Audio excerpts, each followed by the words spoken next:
Crime is wickedness. Crime is greed. Crime destroys families. Crime divides nations. Crime does not pay, guys. Let's look at this article by the Star newspaper written by Mashudu Sadiki. A convicted rhino poacher blames syndicate bosses for being sentenced to 50 years.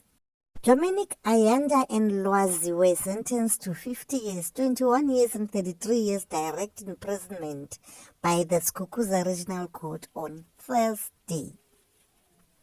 The trio were convicted by the same court in early June after being found guilty by the presiding magistrate Jan Ngobeni. So these guys were convicted in June, early June, and they are repeating the crime again. Now they want to blame somebody else. Mnisi and Malabe were arrested January 2017 after they were found in possession of a rifle, ammunition, and 4 fresh rhino horns. So they keep on repeating doing crime because the law is too lenient for them. So recently they were apprehended once again in possession of a rhino horns and rifles, ammunition and knife. Yeah. Doing same thing over and over again. Now this time around they got serious sentencing. 50 years, 21 years, 33 years imprisonment. Listen to what they're saying. It's syndicates that takes us and destroy our lives. I was recruited into this by someone who promised me the world. He was saying we don't even have beds, so we should work for him. I joined in and I have been paid by going to jail for 50 years. Of course, you'll go to jail for 50 years or even more.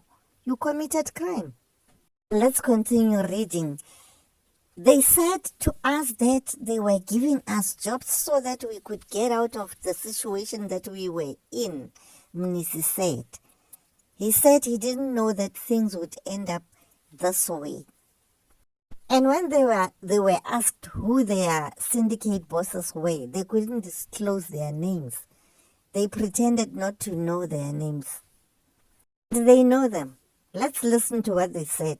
We don't know these people's names. They find us by the corner or where we hang out and convince us, selling us a dummy. So we end up doing it. They offer 20,000 rand for one horn. I have never held 20,000 in cash, and so to imagine having that money, you can't resist. I have not even received that money because I got arrested. They don't even visit us.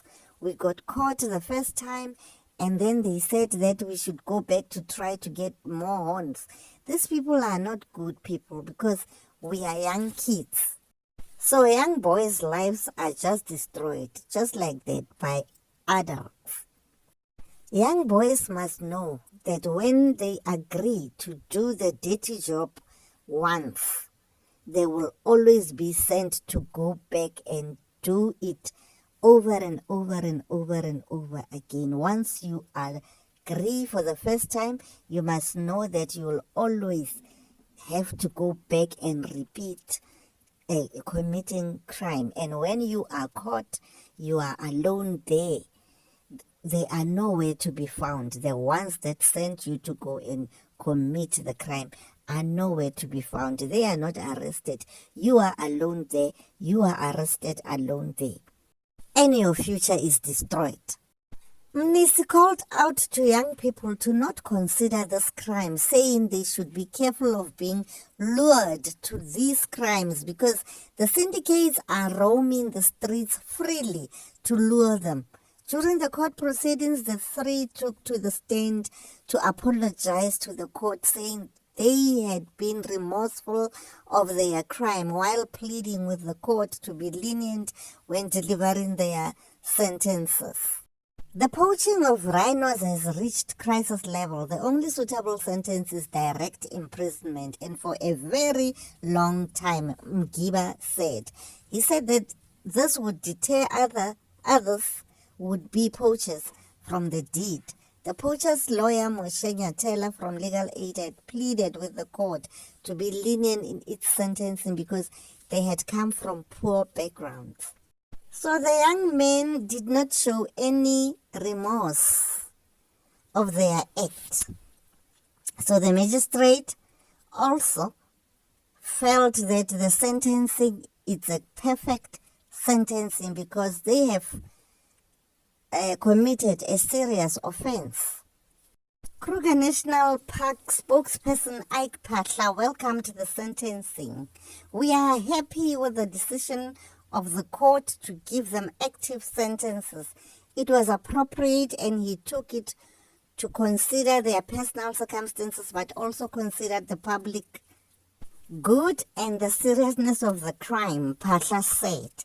So the article is by the Star newspaper, written by Mashudo Sadiki.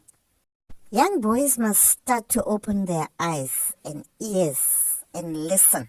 Young boys, stop allowing yourselves to be used into criminality. Do something about your life. The future is in your hands. Try to think about something creative that you can do to make a living. Take your cell phone, make YouTube videos, try and make a living in a good way so that you are not going to find yourself behind bars. When you do crime, you will be arrested and you will be sentenced to imprisonment. And this is the kind of lifestyle this is the kind of life that you will be living behind bars. Look at what is happening here. So do you want to spend the rest of your life living like this in prison? Take care of yourselves and do not agree to enter into any kind of criminal agreements or any criminal contracts with the adults or the bosses. You'll end up being in jail and there will be nowhere to be found. You'll be on your own. Let me know what you think on the comment section. Danko.